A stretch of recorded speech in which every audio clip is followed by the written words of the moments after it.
Двајцата министри за внатрешни работи на Македонија и Чешка денеска во посета на транзитниот центар Вино-југ во Гевгелија, како и на најкритичната точка во земјава кога стануваше збор за бегалската криза, Каменот 59. Нихиу истакна дека соработката и заедничкото ангажирање на полициски службеници допринесува за зачувување и подигање на безбедносните мерки, кои во време на прогласена кризна состојба на границата, која што се уште трае, е повеќе од потребна. Без оглед на фактот дека Министерството за внатрешни работи на Република Македонија има капацитет да ги остварува сите предмети надлежности, не само во областа на јавната безбедност, во областа на државната безбедност, ние имаме потреба да продолжиме нашата соработка не само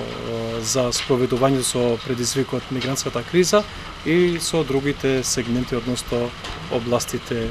кои ние ги имаме како законски овластувања и законски должности. Неговиот колега од Чешка се надева дека како што досега успешно се справувавме со бегалската и мигрантската криза, ќе успееме и понатаму да се бориме кога станува збор за уште еден сегмент од кризата, а тоа е криумчарењето на бегалци и мигранти кои преку јужната граница бараат пат кон Западна Европа.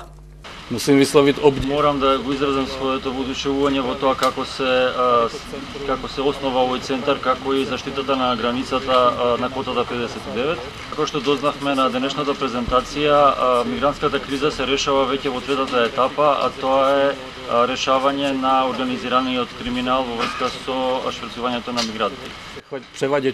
На транзитниот центар Вино-југ во моментов бројката на бегалци и мигранти е сведена на минимум, па овде се сместени лица кои најчесто полицијата успева да ги фати заедно со криумчарите на различни локации во земјава, но истите не се задржуваат овде, туку веднаш се препраќаат во Грција, во тамошните центри за бегалци.